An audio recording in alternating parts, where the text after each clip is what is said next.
Listo, doctor, podemos empezar. Ya puede usted empezar. Muy buenas tardes a los alumnos del curso de literatura hispanoamericana del siglo XIX. Estamos nuevamente reunidos en nuestras sesiones de los martes, como siempre, desde hace ya varias semanas. Y bueno, en primer lugar quiero expresar mi complacencia por el hecho de haber cumplido ya la primera tarea, ¿no?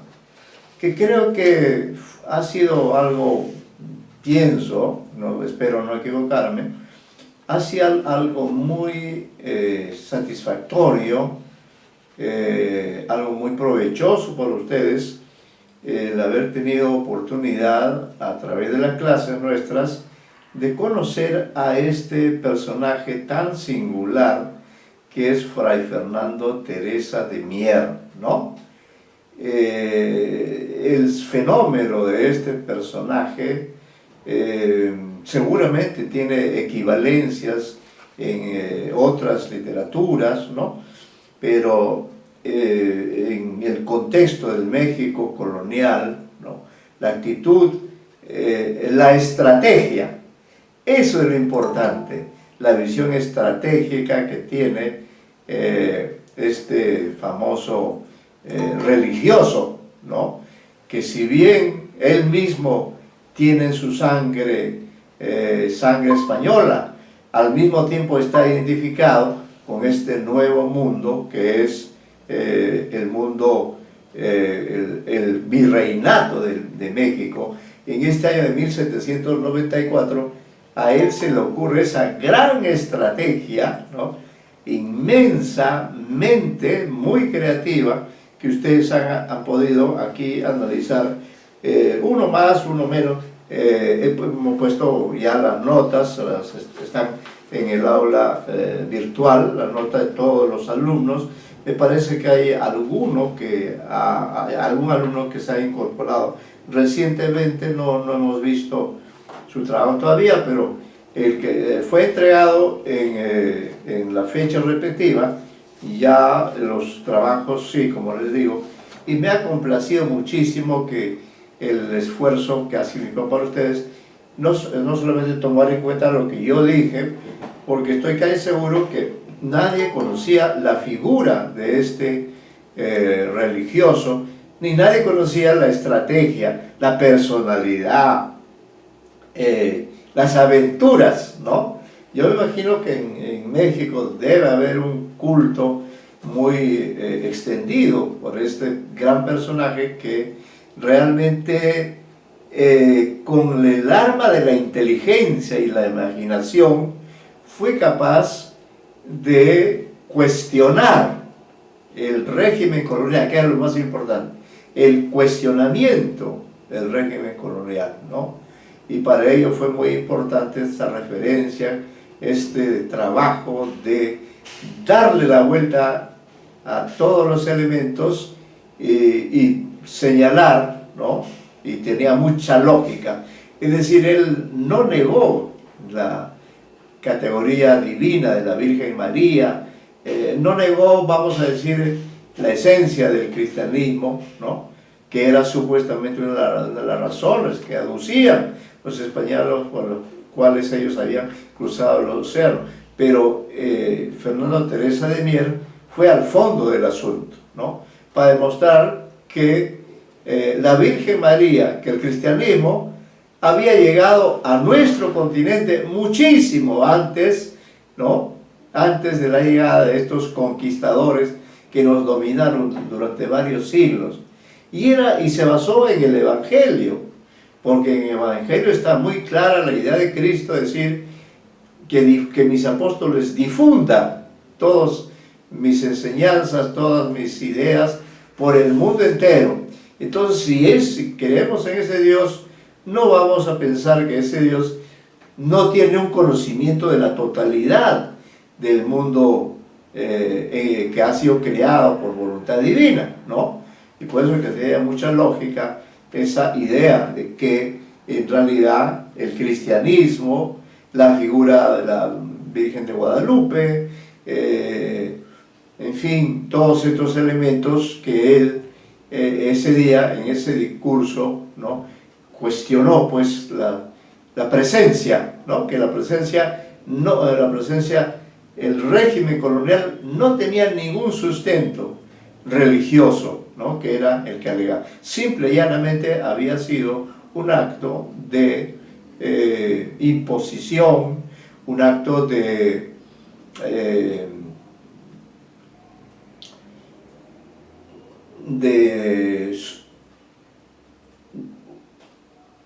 un acto de apropiación propiamente, ¿no? Entonces todos han trabajado y ya hemos calificado aquí, no vamos a leerlo, pero sí quiero confirmar que calificado los trabajos de Ortega Malqui, Juana, también el trabajo de Estrellita del Cielo, Luna Montoya, el trabajo del señor Rafael Medina Llanos, ¿no?, el trabajo del señor Minaya Galarza River, el trabajo del señor Ventura, ¿no?, muchos de ellos han trabajado conceptos novedosos, de Walter Miñolo y otros autores, igualmente el trabajo del señor Villanueva, muy específico, muy amplio, y el de señor Santos Quispe, que creo que es el único que no, voy a ver si, no, sí, también está, sí, he señalado también, he corregido hasta ahí. Si hay algún alumno que asiste que en todo caso no lo incluye en esta lista, quiere decir que es el alumno que se matriculó un poco después. Bueno, para retomar lo que es la estancia en la que estamos, ¿no?, hemos hablado en la parte final de la clase pasada de dentro del contexto del romanticismo, hemos hablado de esta gran obra que es el Martín Fierro, vigente desde el siglo XIX hasta la actualidad, siglo XXI. Hemos detallado, ¿no?, una serie de aspectos de esta obra, por eso ahora queremos complementar precisamente con algunas páginas que tenemos que complementan la información que hemos dado, repito, sobre esta obra de características muy especiales que es el Martín Fierro, ¿no?, que no sabemos, supongo yo, porque José Hernández, el autor, sí tenía claro, ¿no?, también, yo creo, lo considero que él también como un gran estratega, un estratega en otra época, ¿no?, y con otros recursos, pero en el fondo lo que él hizo también es, diríamos así, resaltar la presencia en el territorio argentino de un grupo muy particular, de un grupo muy singular, que es el gaucho. El gaucho como un componente de la nacionalidad argentina, que había sido desplazado por las figuras políticas dominantes, de todos ellos románticos, pero que lamentablemente en sus discursos, ninguno de ellos, con excepción del autor del Martín Fierro, ninguno de ellos se fijó, ninguno de ellos puso atención, ninguno de ellos criticó el hecho de que los gauchos habían sido maltratados en su propio país.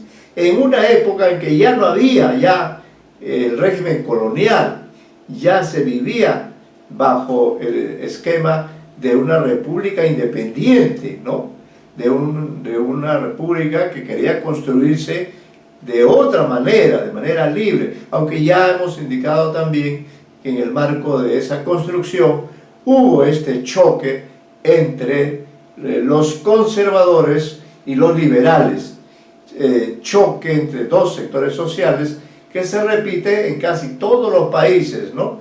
No se excluye tampoco el Perú como un país donde también hubo sectores conservadores y sectores liberales, y por eso es que nuestras sociedades tienen tantos defectos, tienen tantas deficiencias que vienen de este siglo XIX, en que al construirse estas sociedades, ¿no?, en vez de hacerlo de otra manera, siguen el modelo de las sociedades europeas y caen en el centralismo, caen en la discriminación, dan privilegios a ciertos sectores y practican la marginación. Ahí comienza ya la marginación de nuestros pobladores autóctonos, originarios, ¿no? Entonces hay marginación en todas estas sociedades hacia los grupos que precisamente habían sido las mayores víctimas de este proceso de explotación que trajo consigo el régimen colonial español. Es en este contexto paradójico, podríamos decir así, porque como he dicho, ya estábamos en otro régimen, pero había este sector, y así como podríamos decir el autor de Teresa de Mier era un tenaz opositor del régimen colonial en la época colonial, en esta época de la independencia, José Hernández era también un opositor tenaz de las élites políticas, de los románticos, ¿no?, argentinos, que eran ellos naturales de este país, pero que se habían olvidado de un elemento importante, ¿no? Entonces él trazó esta estrategia, dijo, ¿en qué forma puedo hacer yo que la gente tome conciencia que el gaucho es un sector que está siendo, hasta este momento, en aquella época, está siendo explotado, humillado, está siendo marginado, está quitándoles sus derechos a gozar de los beneficios que trae la independencia, y en cambio de ello lo que han hecho es privilegiar la migración europea, ¿no?, que convierte a Argentina en un país netamente europeizado hasta hoy, ¿no? Aunque no es europeizado, pero está en otro continente, y donde hay sectores como los gauchos que tienen, ¿no?, esta identidad que nuestro querido José Hernández resalta en este famoso poema, que tiene también la particularidad de estar escrito en verso, como ya lo hemos señalado. Ahora leeremos algunas estrofas del Martín Fierro, y que sin embargo, con el uso de este verso medido, de estas sextinas, de estas sílabas de 6 versos, con rima y todo lo demás, es capaz de alcanzar una originalidad, porque adapta este modelo hispánico que es la sextina, lo adapta a la voz del gaucho, a la entonación, al léxico, ¿no? Y aparece en 2 partes. Entonces les pido ir hacia la página 40, en la parte de abajo del material, donde dice literatura, orígenes del Martín Fierro, ¿no? En la página 40 vamos a compartir algunas ideas acerca de estos nacimiento, ¿no? Y decimos, durante la presidencia de los sucesores de Sarmiento, que también es una figura importante de la que hemos hablado, estos sucesores, Nicolás Avellaneda y Julio Roca, nuestro poeta gozaría de mayor sosiego, dedicado en la capital argentina a la labor literaria y política. Esta última, pero también el prestigio de su obra de creación, le convertirán en senador de la provincia de Buenos Aires, cargo que desempeñó activamente hasta su muerte y que fue pronto asociado por las gentes al nombre de su inmortal criatura literaria. José Hernández pasó en efecto a ser conocido como el senador Martín Fierro. Este detalle es interesante, ¿no? Como el pueblo, los lectores, ¿no?, dejaron de llamarlo José Hernández, que era su nombre oficial, ¿no? Y pasaron a llamarlo el senador Martín Fierro. ¿Por qué? Porque a través de la creatividad de José Hernández, todos los argentinos de ese momento y todas las generaciones posteriores habían escuchado de viva voz, ¿no? Como se dice, en vivo y en directo, habían escuchado la voz, la queja, el reclamo, la originalidad en el cantar de este sector. Seguimos, de ningún modo pueden reflejar estas líneas cuanto hubo de tensión, de apasionamiento, de violencia, también de empuje y de esperanza en la vida argentina durante la existencia de José Hernández, y tampoco ciertamente la vehemente identidad con los ideales de su tiempo que nuestro autor mantuvo desde muchos ángulos. Baste apuntarlo para pasar a lo que constituye nuestro objetivo, el examen de su obra prima, ¿no? Y la obra, porque él probablemente escribió otras cosas, pero lo más importante de su obra es el Martín Fierro. Decimos aquí, escrito en el apacible retiro de un hotel porteño, acaso iniciado en su exilio brasileño de Santa Ana del Libramento, el Martín Fierro constituyó el momento de su aparición todo un acontecimiento en cuanto a aceptación por el gran público. Esta primera edición, según el testimonio del propio Hernández, se agotó en 2 meses, que es algo que pocas veces ocurre, que una obra literaria impacte tanto que la edición se agote, ¿no? La edición se agotó en 2 meses. La crítica especializada no prestó demasiada atención al poema, si bien no faltaron cartas amistosas y comentarios de prensa muy positivos, incrementados tras la segunda parte, conocida como La Vuelta de Martín Fierro. Como contraposición, la primera parte recibiría el nombre de La Ida, ¿no?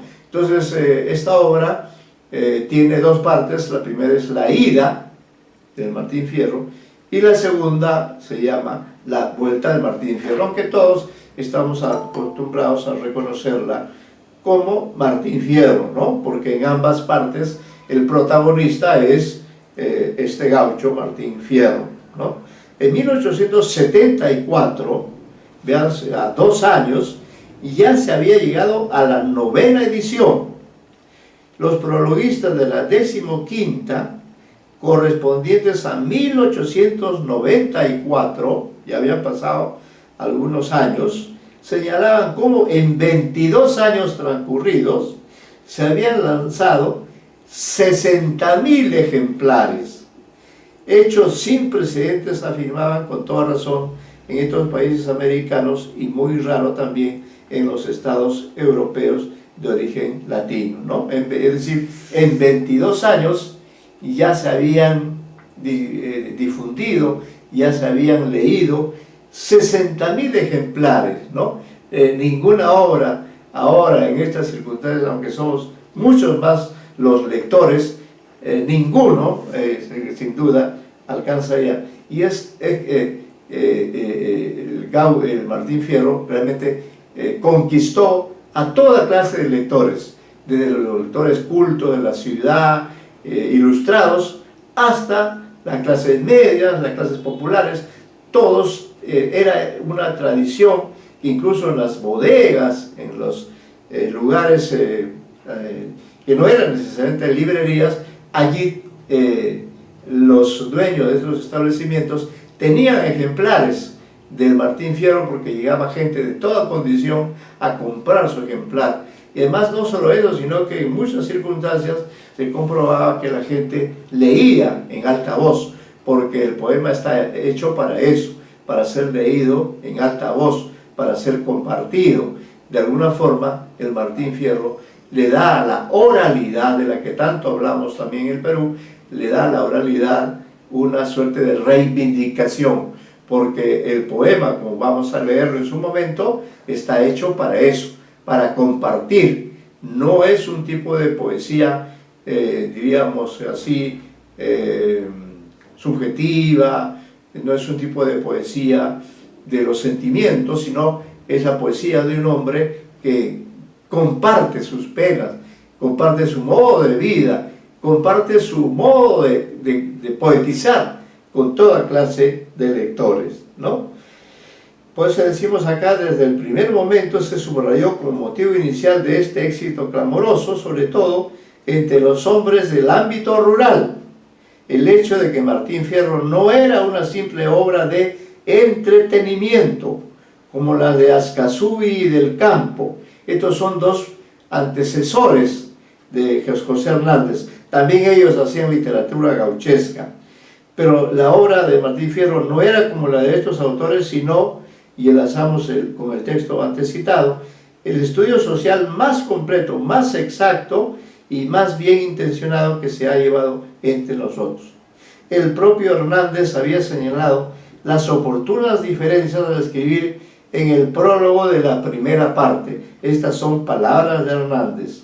Martín Fierro no va de la ciudad a referir a sus compañeros lo que ha visto y admirado en un 25 de mayo u otra función semejante, referencias algunas de las cuales, como el Fausto y varias obras, son de mucho mérito ciertamente, sino que cuentan sus trabajos, sus desgracias, los azares de su vida de gaucho. Es decir, no va a hablar de otros temas, sino hablar de sí mismo, ¿no? Algo más había, sin embargo, algo con lo cual esos valores sociales no hubieran resultado tan evidentes. Una calidad literaria de primer orden, la misma que ha mantenido fresco y vivo el poema para los argentinos y para los lectores de muy diversas latitudes, cuando va a cumplirse ya muchos años, ¿no? Y ya estamos hablando de una obra que tiene más de siglo o siglo y medio, ¿no? Y algunas líneas sobre la primera parte, La ida, en 1872, que como hemos señalado en una clase anterior, es el año también en que don Ricardo Palma en el Perú publica en forma ya de libro, publica un primer tomo de sus famosas tradiciones peruanas, ¿no? Que luego publicará también, porque también las tradiciones peruanas de Ricardo Palma tuvieron mucho éxito y también se leyeron y se leen, aún ahora, ¿no? Entonces hay esa coincidencia que las dos obras, entre todas del romanticismo, las dos obras que tuvo mayor cantidad de lectores fueron el Martín Fierro, ¿no? Y luego, en el caso peruano, las tradiciones peruanas. Esas obras realmente sí fueron escritas para toda clase de lectores, ¿no? Tuvieron una aceptación amplia, ambos escritores contemporáneos, ¿no? Aunque el uno de vida más bien breve, que es Hernández, y el otro, el longevo Palma, que tuvo tiempo para desarrollar una obra amplísima que cubre, ya en otro estilo, que cubre poco la ficcionalización de la historia del Perú. No es el caso de Martín Fierro, que en cambio se concentra en un solo personaje, pero ese personaje representa a un sector social, que es lo que decimos aquí, ¿no? En la primera parte, Martín Fierro, un gaucho sencillo y maltratado, narra sus desventuras, que comienzan cuando es arrancado de su modesto hogar para ser llevado como soldado a un fortín de la frontera, es decir, el límite del territorio cristiano frente a las vastas extensiones dominadas por los indios. Allí vive miserablemente, sometido a una brutal disciplina y a un régimen de vida totalmente injusto, régimen de vida, no es de vista, es un régimen de vida totalmente injusto, haciendo frente a los ataques de los salvajes, ¿no? Como se habla ahora también de sacar aquí en la calle a la gente del ejército para ver si de esa manera logramos superar también la delincuencia altísima que existe en estos tiempos, ¿no? Un día decide escapar, estamos refiriéndonos a esta primera parte de Martín Fierro. Un día decide escapar, regresa a la que fue su morada y encuentra solo la tapera, la choza destruida, sin rastro de su mujer e hijos. Solitario y desesperado, Fierro se convierte en un gaucho matrero, ¿no? Cambia completamente, mata a 2 hombres, un moreno y un gaucho guapo, y debe seguir huyendo. Cuando acorralado va a ser detenido por la justicia, uno de los que se enfrentan, el sargento Cruz, impresionado por su valor, se pasa inesperadamente a su lado, ¿no? Con él se deshace de los restantes atacantes y tras conocer las circunstancias también penosas de la vida de su nuevo camarada, Fierro le insta a que ambos se trasladen al territorio indio, donde confían hallarán refugio. Con el cruce de las fronteras termina esta parte, ¿no? Entonces hasta ahí ya hemos llegado en esta primera parte. Gaucho se ha transformado en un hombre que incluso ha llegado a matar a 2 personas, pero ello no porque él tenga esta vocación por el asesinato, sino porque simple y llanamente fue despojado de su condición de hombre libre y se le convirtió en un soldado al servicio de los intereses de los grupos políticos, y se le puso como misión matar a los indios, ¿no? Y en ese enfrentamiento se encuentra con este personaje, el sargento Cruz, ¿no? Que efectivamente en ese momento el sargento Cruz está ahí para capturar a Martín Fierro, pero el valor del Martín Fierro le hace cambiar de opinión y el sargento Cruz se convierte en amigo de él. Derrotan a quienes quieren capturar a Martín Fierro, los derrotan ellos y luego se van y deciden ingresar al territorio indio, donde esperan alcanzar la paz que no han tenido, ¿no? Bueno, allí luego supuestamente se van al mundo indio, y cuando sales la segunda parte del Martín Fierro, que es la vuelta, 1879, entonces ahí el poema nos habla de qué es lo que ha ocurrido en este tiempo, porque la primera parte es de 7 años atrás. Dice: la vuelta nos informa de lo penosa que resultó la estancia de ambos personajes, Martín Fierro y el sargento Cruz, ¿no?, en las tolderías de los salvajes durante 2 largos años. Cruz muere víctima de la peste que asoló el poblado, y Fierro, después de matar a un indio para defender a una cristiana prisionera, huye con ella a las tierras civilizadas. Allí logrará encontrar a 2 de sus hijos y al hijo del sargento Cruz, Picardía. Todos relatan sus propias historias, cuajadas también de dificultades y desventuras. Entre los personajes introducidos con este motivo, destaca el viejo Vizcacha, ocasional tutor del hijo segundo. Fierro entabla por otra parte una payada con el moreno, ¿no? Si también había morenos, había extranjeros, ¿no? Curioso personaje que entra a escena cuando los relatos de los muchachos han concluido. Terminado el lance poético con la victoria del gaucho, Fierro, sus hijos y Picardía resuelven separarse, y así lo hacen después que aquel les aleccione con sabios consejos. Concluye de este modo el poema. Hernández había abordado la mayor parte de los problemas que se exponen en Martín Fierro a lo largo de una amplia producción periodística. Su defensa de la gente del campo frente a la ciudad prepotente y explotadora, en opuesta postura al injusto planteamiento de Sarmiento sobre civilización y barbarie, es el eje de su batalla. Contraste singular es el que ofrece la capital con el resto de la provincia. Aquí hay garantías para la libertad ciudadana, seguridad para su persona y bienes, y el sufragio electoral es una verdad. Es lo que dice Hernández. Dice, en la campaña el ciudadano está expuesto a los caprichos de ensoberbecidos caudillejos que abusan de la debilidad y del aislamiento.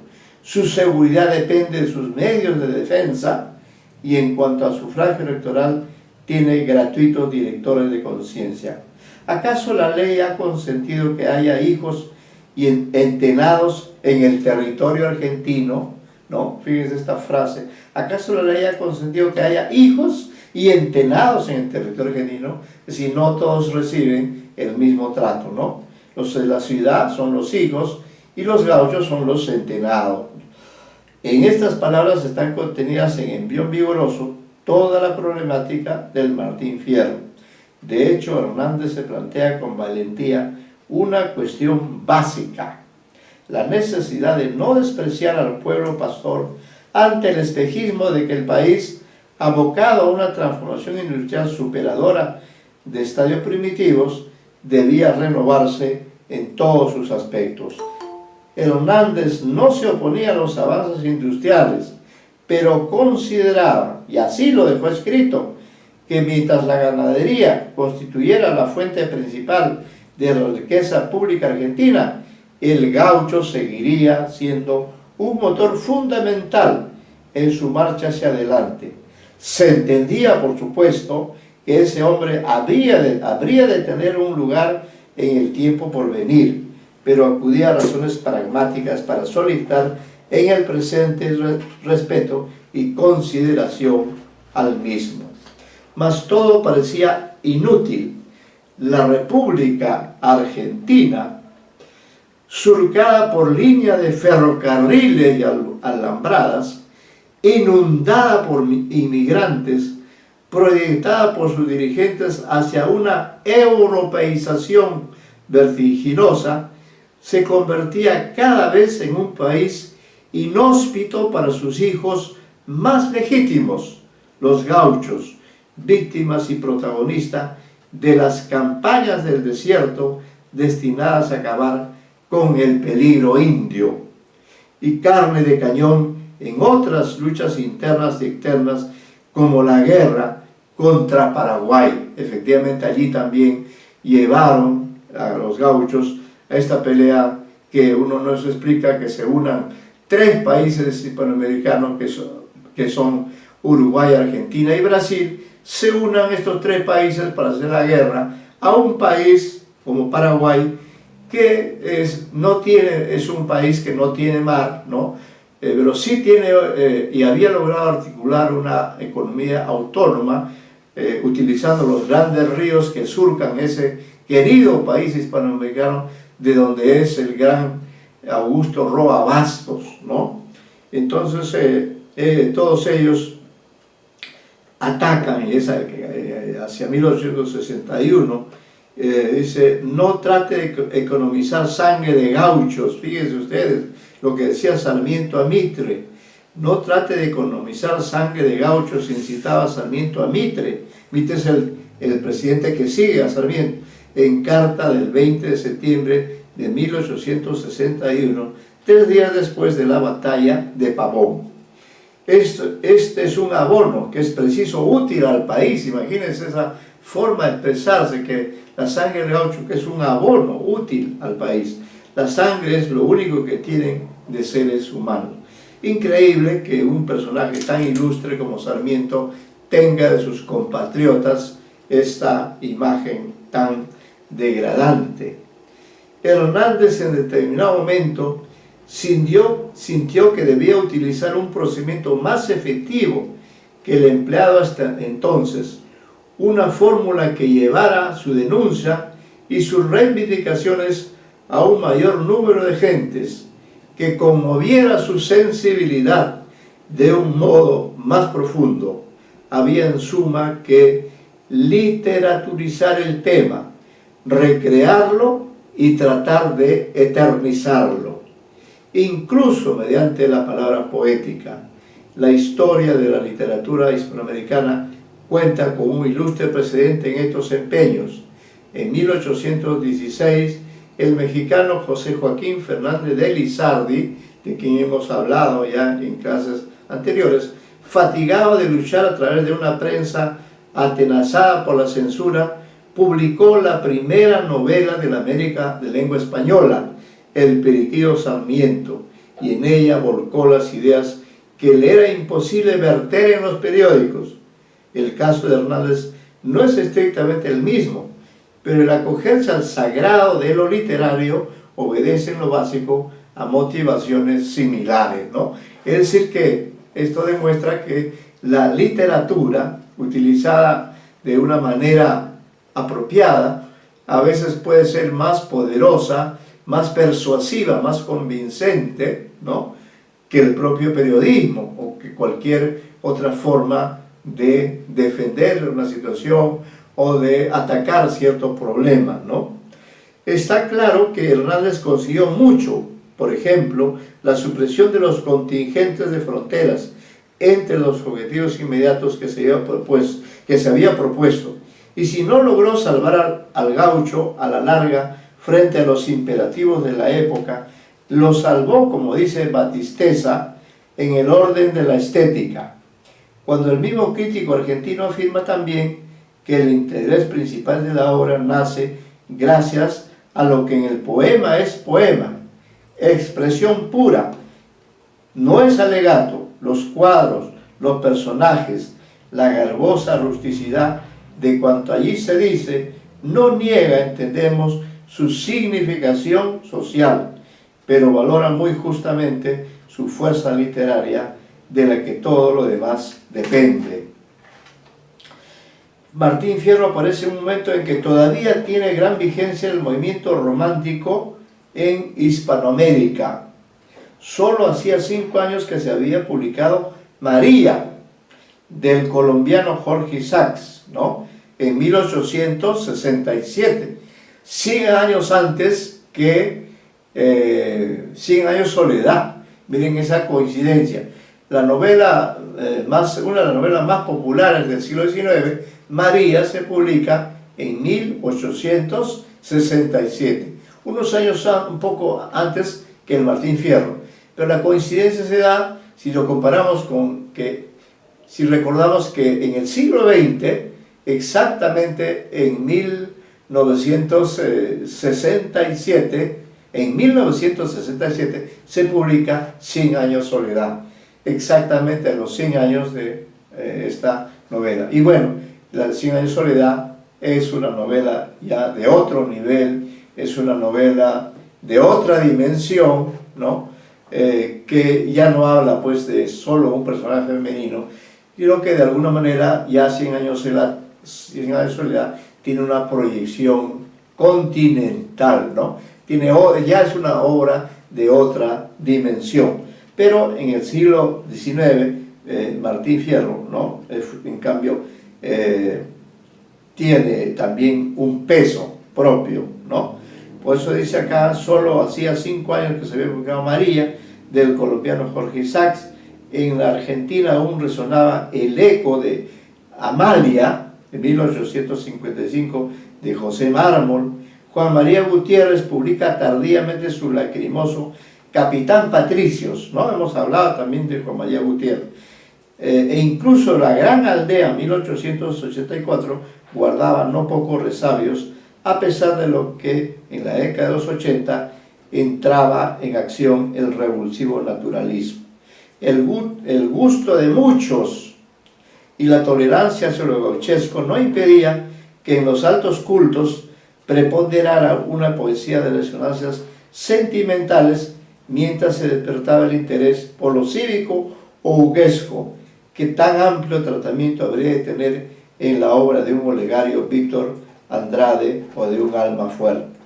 En el teatro, Martín Coronado establecería algunas bases desde 1887, con La Rosa Blanca, para ir superando el romanticismo vacuo inútilmente prolongado sobre los tablados argentinos.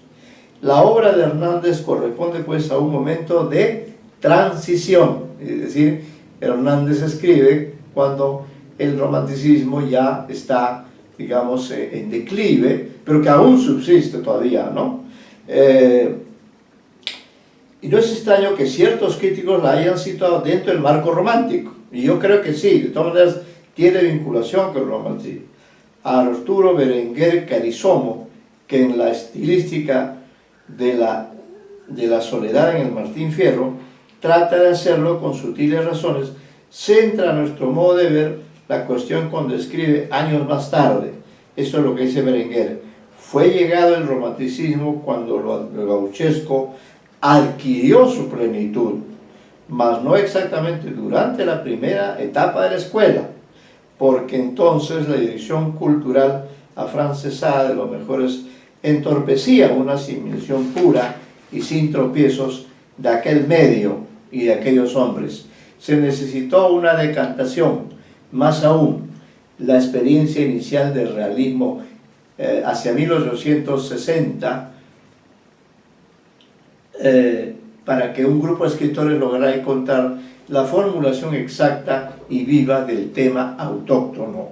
En rigor, y aunque el rótulo no sea muy preciso, diríamos que fueron algunos postrománticos quienes asumieron tan importante papel.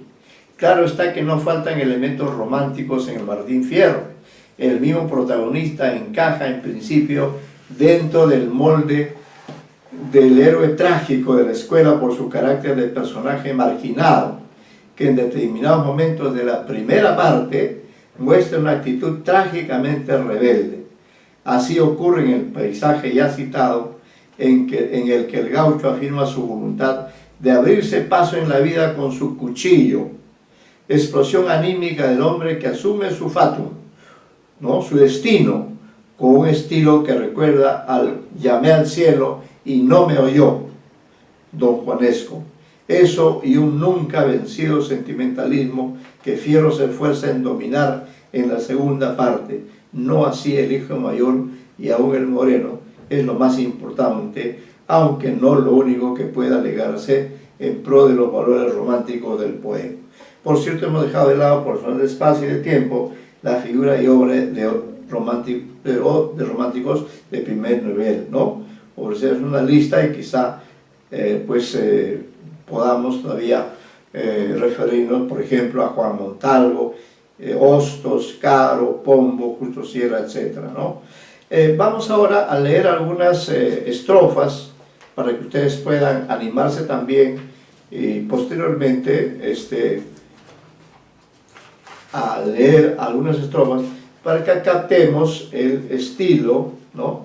Es decir, en qué características tiene precisamente esta gran construcción que es el Martín Fierro y que ha mantenido su vigencia durante estos 2 siglos, ¿no? Y por eso reproducimos algunas estrofas para que ustedes aprecien que no, esta parte no está, pero sí se la vamos a poner, no está. Voy a recitar algunas estrofas que corresponden a la primera parte. Voy a leer los dos primeros cantos que corresponden al inicio del poema, porque ustedes puedan captar cómo la unidad en la que va desenvolviendo su arte son estrofas de 6 versos, llamadas sextinas, ¿no? Y dentro de ellos le da una prioridad muy alta precisamente a su condición de cantor, ¿no? A su lenguaje y a su modo de vida, a los pensamientos, a lo que caracteriza al hombre gaucho, ¿no?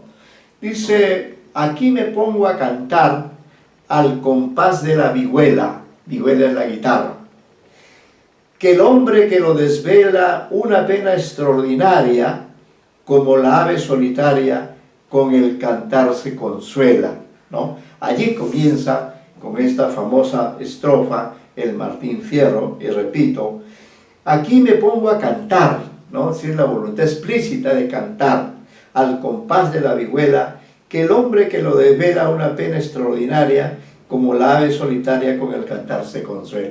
Recurre a una idea, ¿no?, que está en todos, que cuando uno está con una pena extraordinaria, una de las formas de combatir esa pena es precisamente como el ave solitaria, con el cantar se consuela.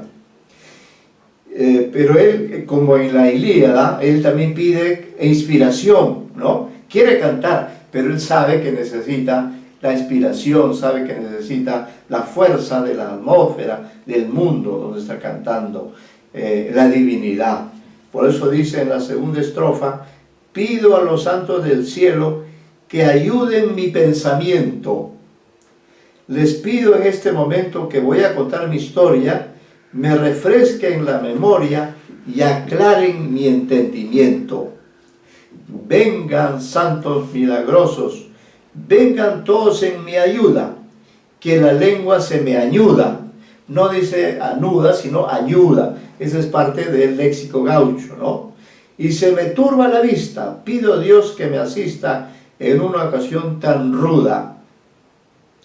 Luego hace referencia también a que hay una tradición de cantores, ¿no? Dice: yo he visto muchos cantores con famas bien obtenidas, no obtenidas sino obtenidas, y que después de adquiridas no las quieren sustentar. Parece que sin largar se cansaron en partidas. Mas ante otro criollo pasa, Martín Fierro ha de pasar. Nada lo hace recular, ni los fantasmas lo espantan. Y desde que todos cantan, yo también quiero cantar.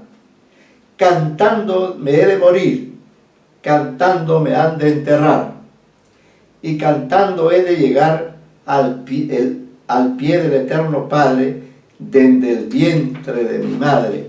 Vine a este mundo a cantar. Que no se trabe mi lengua, ni me falte la palabra. El cantar mi gloria labra, y poniéndome a cantar, cantando me han de encontrar, aunque la tierra se abra. Me siento en el plan de un bajo a cantar un argumento, como si soplara el viento, hago tiritar los pastos, con oros, copas y bastos, juega allí mi pensamiento. Esta estrofa que viene es muy interesante porque ahí él es consciente de su condición de poeta, pero de un poeta con características especiales. Dice: yo no soy cantor letrado, yo no soy cantor letrado, no es un cantor no es un poeta ilustrado, ¿no? Mas si me pongo a cantar, no tengo cuándo acabar, y me envejezco cantando. Las coplas me van brotando como agua de manantial. Con la guitarra en la mano, ni las moscas se me arriman. Naides me pone el pie encima, y cuando el pecho se entona, hago gemir a la prima y llorar a la bordona. Entonces es un cantor no letrado, un cantor popular, y que usa además la guitarra, ¿no?, para acompañar ese canto. Y yo soy toro en mi rodeo, ¿no? Recuerden que él estaba muy vinculado a la ganadería, a estas reses del campo, que le ayudaban también a sobrevivir. Por eso, utilizando esa comparación, dice: yo soy toro en mi rodeo y torazo en rodeo ajeno. Siempre me tuve por bueno, y si me quieren probar, salgan otros a cantar y veremos quién es menos. Y a propósito de esto, debemos señalar que todas estas estrofas que estoy leyendo encontraron eco, por ejemplo, en la literatura de un grande del siglo XX como es Jorge Luis Borges, ¿no? Entonces vamos a ver unos materiales en los que se ve de qué manera, por ejemplo, en lo que hemos leído, cuando se menciona al personaje de Cruz, Tadeo Isidoro Cruz, que es el compañero que se une a Martín Fierro y huyen a la tierra de los indios, Borges ha utilizado de manera muy sutil, ¿no?, este motivo de ese momento en que iban a matar al gaucho Martín Fierro, y Tadeo Isidoro Cruz, se pasa del bando de los que quieren matar Fierro y se pone al lado de él, ¿no? Él ha reivindicado eso en un texto, y así en otros textos también esta referencia a la competencia que había entre gauchos. Hay otras estrofas que también Jorge Luis Borges ha utilizado para hablar de, en este caso, del moreno, por ejemplo, ¿no? Hay una payada en la que hay una competencia entre el gaucho Martín Fierro y el moreno, ¿no? Y lamentablemente, a consecuencia de este enfrentamiento, muere el moreno. Ese tema también está tratado en alguno de los textos de Jorge Luis Borges, que señalaremos en la próxima clase, ¿no? Pero sigamos con estas estrofas. Dice: no me hago al lado de la huella, aunque vengan degollando. Con los blandos yo soy blando, y soy duro con los duros, y ninguno en un apuro me ha visto andar tutubeando. No dice titubeando, que es lo correcto, sino tutubeando. En el peligro, ¡qué Cristos! El corazón se me ensancha, pues toda la tierra es cancha, y de esto nadie se asombre. El que se tiene por hombre, donde quiere hace pata ancha, ¿no? Reivindica su condición de virilidad, de hombría. Soy gaucho, dice, él se reconoce, se identifica. Soy gaucho y entiéndalo, como en mi lengua lo explica. Para mí la tierra es chica y pudiera ser mayor. Ni la víbora me pica, ni quema mi frente al sol. Nací como nace el peje en el fondo de la mar. Naides me puede quitar aquello que Dios me dio. Lo que al mundo truje yo, del mundo lo he de llevar. Mi gloria es vivir tan libre como el pájaro del cielo, es decir, es consciente de su libertad. No hago nido en este suelo, ande hay tanto que sufrir, y naides me ha de seguir cuando yo remuento el vuelo. Yo no tengo en el amor quien me venga con querellas, como esas aves tan bellas que saltan de rama en rama. Yo hago en el trébol mi cama y me cubren las estrellas. Y sepan cuanto escuchan de mis penas el relato, que nunca peleo ni mato sino por necesidad, y que a tanta adversidad solo me arrojó el maltrato, ¿no? Es decir, ahí habla de las causas por las cuales él, de ser un hombre pacífico y bueno, se ha tenido que transformar en un hombre obligado a matar para sobrevivir.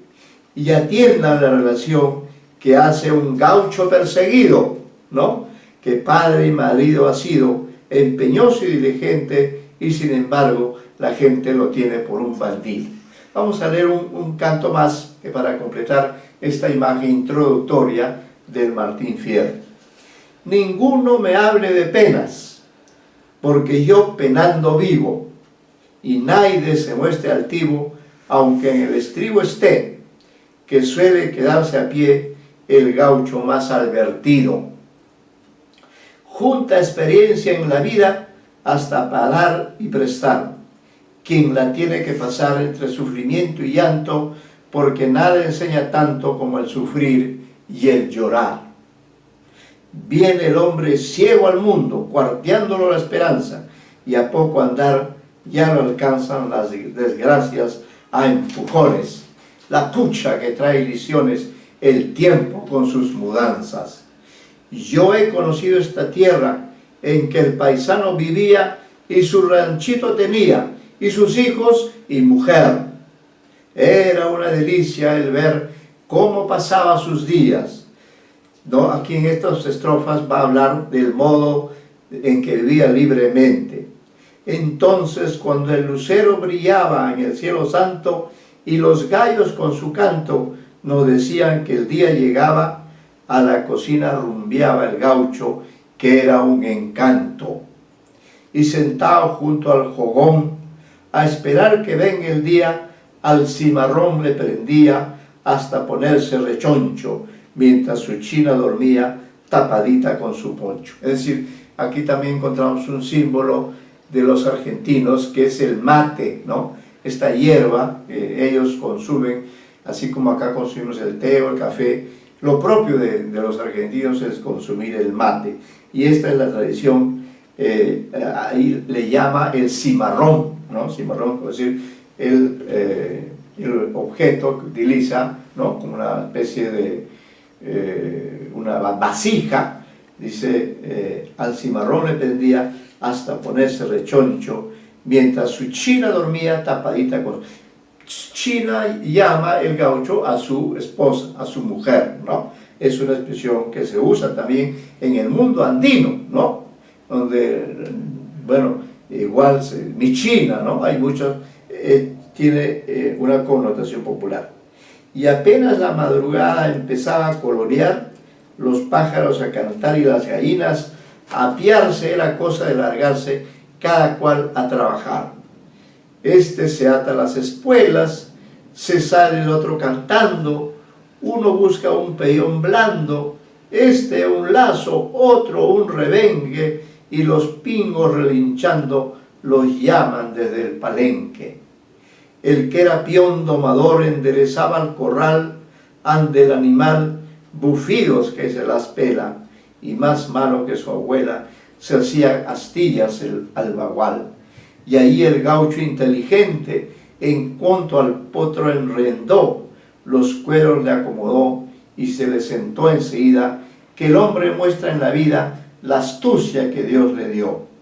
Y en las playas corcoviando, pedazos hacía el sotreta, mientras él por las paletas le jugaban las lloronas, y al ruido de las caronas salía haciéndose las gambetas.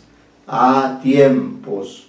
Si era un orgullo ver jinetear un paisano, cuando era gaucho vaqueano, aunque el potro se bollase, ayudarles a los peones, caiban muchos comedidos. No se caía, sino caiban muchos comedidos. Eran los días del apuro y alboroto para el embraje, y ahí falta una H, ¿no? El embraje se refiere al mundo femenino, para preparar los potajes y obsequiar bien a la gente, y así pues muy grandemente pasaba siempre el gauchaje. Venía la carne con cuero, la sabrosa carbonada, mazamorra bien pisada, los pasteles y el buen vino, pero ha querido el destino que todo aquello acabara.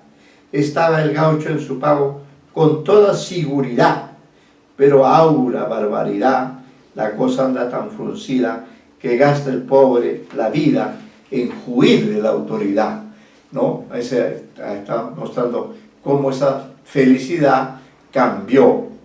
Pues si usted pisa en su rancho y si el alcalde lo sabe, lo caza lo mismo que ave, aunque su mujer aborte. No hay tiempo que no se acabe, ni tiento que no se corte.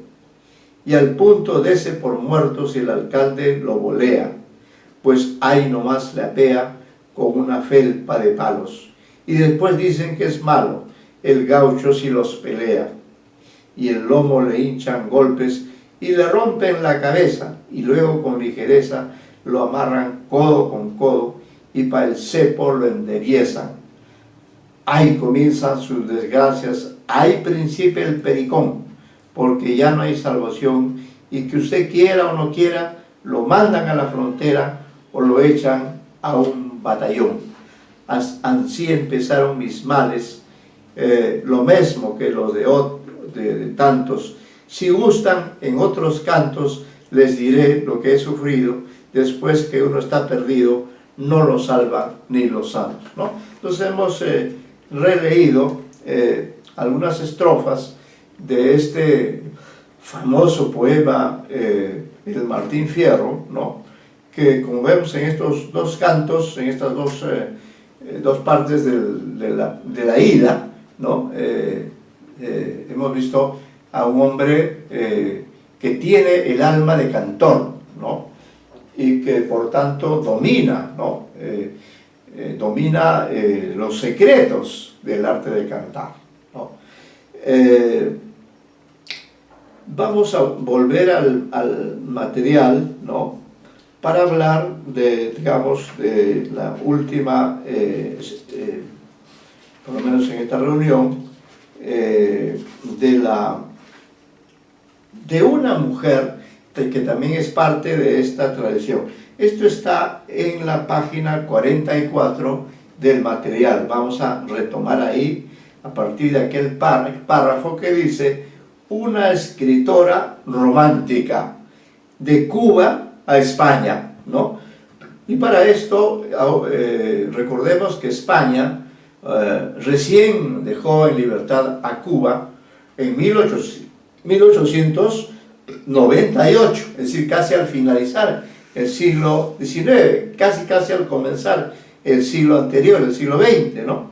Y se da este caso de esta escritora, de la que vamos a darles alguna información, que curiosamente, ¿no?, bueno, sin negar su, digamos, su condición, su identificación con Cuba, sin embargo también se identificó muchísimo con España.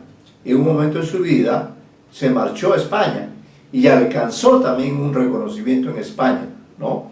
De manera que es un caso curioso de cómo está escrito, mientras José María Heredia o José Martí habían luchado décadas por la libertad de Cuba, esta mujer, no, vamos a decir ya en otro contexto, ¿no?, porque más era, no era alguien que había estado en esas lides anteriores, en cambio deja esta tierra a la que ella también quiere, ¿no? Dice: como nos hemos explayado ampliamente en los románticos argentinos, ofreceremos información acerca de otra figura hispanoamericana que también contribuyó con lo suyo. Ese es el caso de Gómez de Avellaneda, peculiar por su condición de mujer. No era frecuente que hubiera escritoras en aquellos tiempos, y no por incapacidad de ellas, sino por la regla de la ideología machista que las obligaba a ejercer solo las tareas domésticas y no les daba oportunidad de mostrar sus capacidades creativas. Hasta hoy se mantiene esa prejuiciosa situación. Acerquémonos a la figura de esta cubana muy vinculada a España y que hizo poesía y novela, ¿no? Esta escritora, de la que leeremos algo, se llama Gertrudis Gómez de Avellaneda, ¿no? Gertrudis Gómez de Avellaneda, y vivió entre 1814, Cuba estaba todavía en la... todavía no era libre, y también murió en 1873, ¿no? O sea, cuando su país todavía no había alcanzado la libertad, o sea, vivió prácticamente dentro de una época netamente colonial, ¿no? Y decimos entonces sobre ella: esta famosa poeta cubana es sin duda uno de los altos valores literarios de América, aun cuando su obra no tenga nada de americana y sí mucho de española.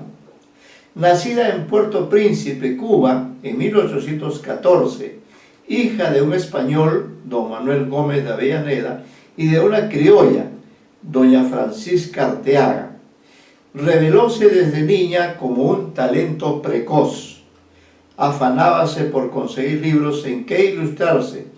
Por falta de maestros, hubo de formarse su cultura eminentemente clásica por sí sola, y desde muy pequeña componía ya versos y dramas. Sus modelos fueron los poetas del llamado neoclasicismo español del siglo XVIII, ¿no? Quintana, Meléndez, Arriaza, caracterizados todos por su frío academicismo y su retórica ampulosidad. Descontenta de sus primeras producciones, confesó que las quemó todas, pero luego volvió a escribir bastante, como lo hizo durante toda su vida. En 1836, ¿no?, bastante joven, se embarcó con su familia en Santiago, Cuba, y fue entonces cuando escribió su célebre soneto Al partir, ¿no? Este es un texto, dice: antes de transcribir este famoso soneto, vamos a ofrecer otro párrafo más que da cuenta del valor que le concede una especialista mexicana.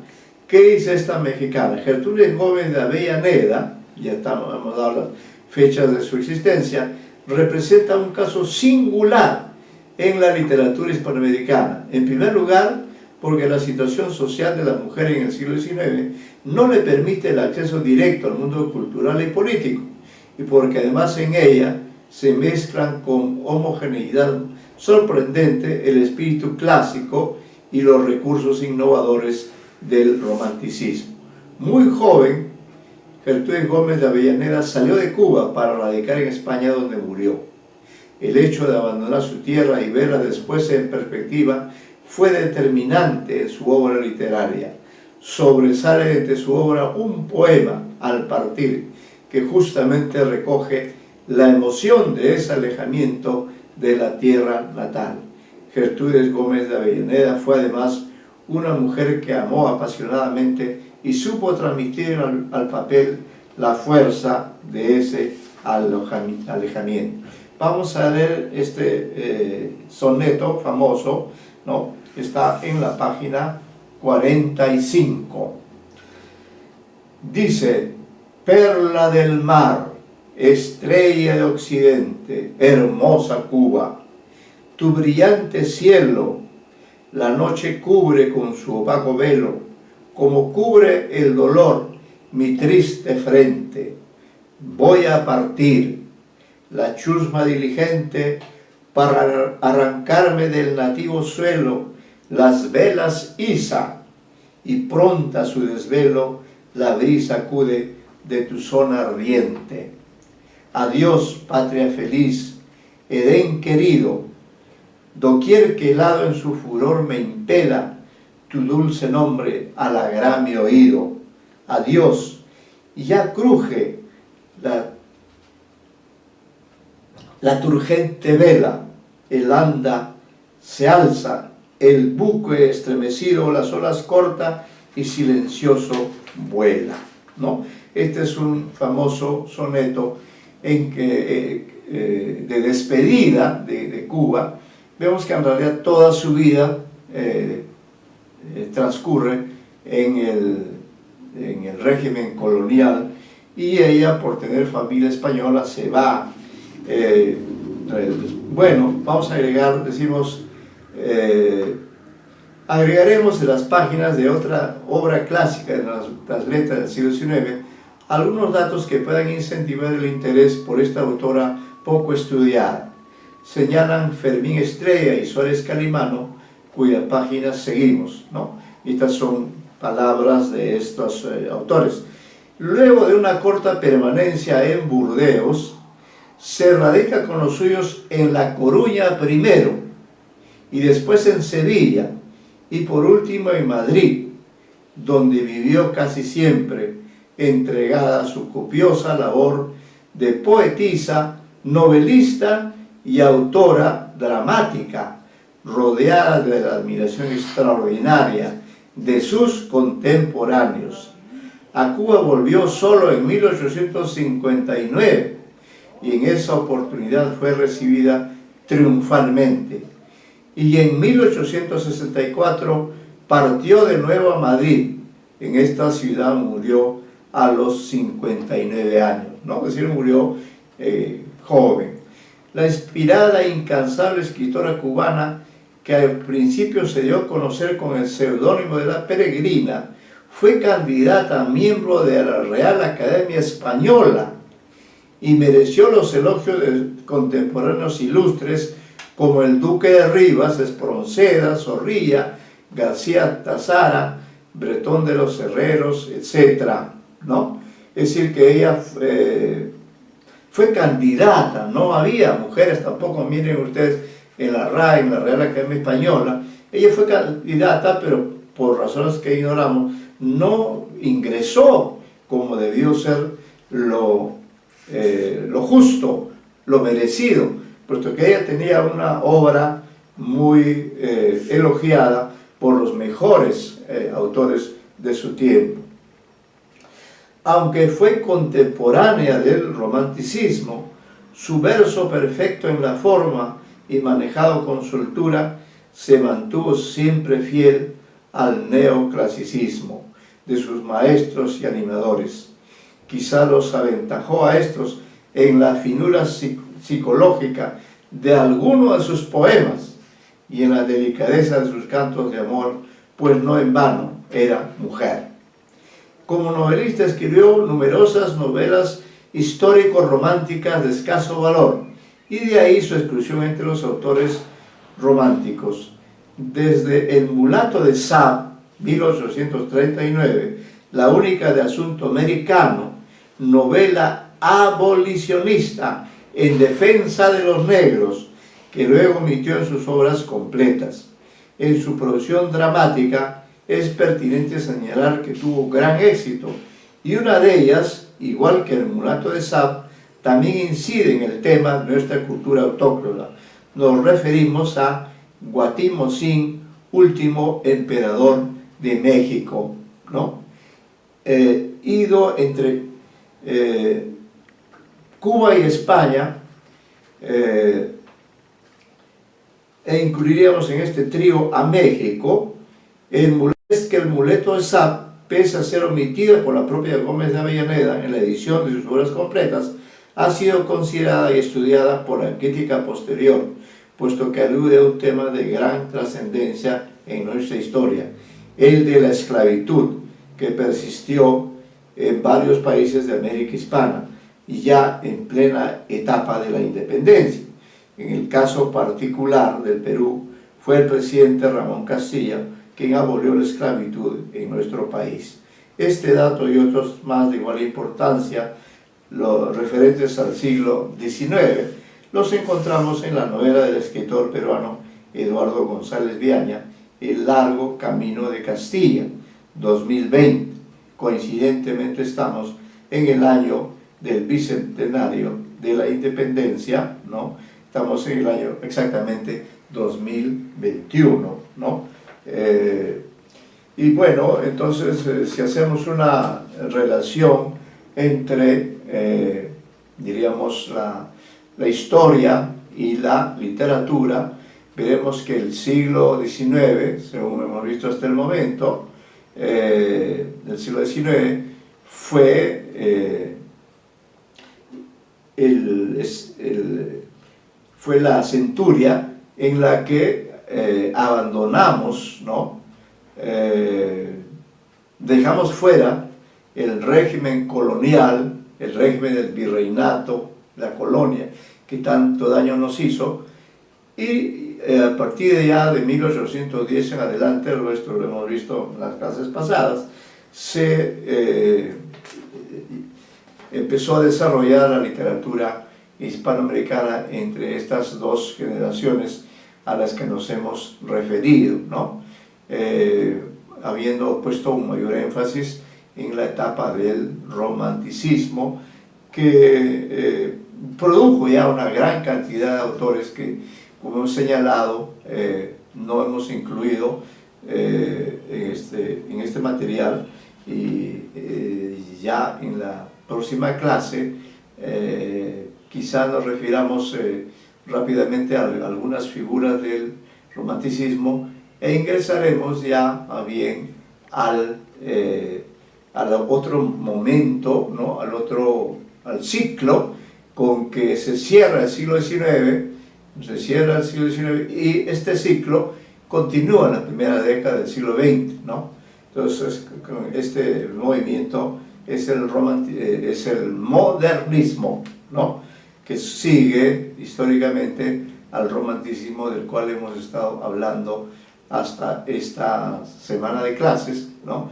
Y ya en la siguiente sesión entraremos a la etapa del modernismo, que tuvo también una gran trascendencia y tuvo también una buena cantidad de figuras en diversos países que ya habían alcanzado la independencia ya en décadas atrás, ¿no?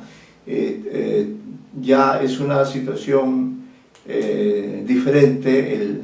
La sociedad hispanoamericana en su conjunto, sin embargo, tampoco puede dejar de lado su relación con los españoles, ¿no? Sobre todo por razones del idioma. Es decir, dejamos de ser colonias, pero no dejamos de hablar español. Y es en este español que es nuestro, que ahora ya no lo podemos ignorar ni olvidar, ¿no? Es en este español que se ha producido una gran literatura hispanoamericana desde el siglo XIX en adelante, hasta la actualidad, y por supuesto el siglo XX ya es otra centuria en la que también, por cierto, en ciertos momentos la literatura hispanoamericana alcanza un nivel superior que la literatura española, ¿no? Esto ocurre sobre todo ya a mediados del siglo XX, ¿no? A mediados de 1950, sin embargo todavía nos falta ver a través del modernismo a grandes figuras como José Martí, como Gutiérrez Nájera, bueno, luego la figura principal de este movimiento, que es Rubén Darío, ¿no? El gran Rubén Darío, que trataremos de ofrecer una visión de toda su trayectoria, ¿no? Este Rubén Darío es otro mago del arte poética, ¿no? Que llegó a tener tal dominio de la poesía que los propios españoles, por primera vez en la historia, reconocieron el magisterio de Darío, que es la figura más importante del modernismo, que comenzaremos a trabajar en la próxima clase para detenernos en este periodo de gran importancia también a lo largo de esta década en la que estamos trabajando hasta el momento, ¿no? Entonces, eso es lo que quería desarrollar en esta clase, esta finalización del romanticismo, y luego que ya en la próxima clase ya comenzaremos a pintar un panorama diferente que tiene como protagonista al modernismo, ¿no? Que va a cerrar el siglo y va a continuar aún en el siglo XX, pero digamos la parte más importante del modernismo corresponde aún a todo lo que quedaba del siglo XIX a partir de la década de los 80 del siglo XIX. Es a partir de ahí que comenzaremos a trabajar en este movimiento, ¿no? Por hoy quedamos aquí nomás para continuar en la próxima clase, ¿ya? Muy buenas tardes a todos ustedes. Ya les he informado que sus trabajos han sido calificados y ya llegará el momento en que se fije fecha, y ya está en el aula virtual, ¿no? Ya ustedes saben, en realidad, por eso lo que necesitamos es avanzar en lo que corresponde al modernismo hispanoamericano, que es el gran movimiento con el que se cierra este siglo XIX, que es materia de esta asignatura, ¿ya? Muy buenas tardes, y entonces ya nos vemos el próximo jueves en el horario correspondiente a este curso, ¿ah? Muy buenas tardes.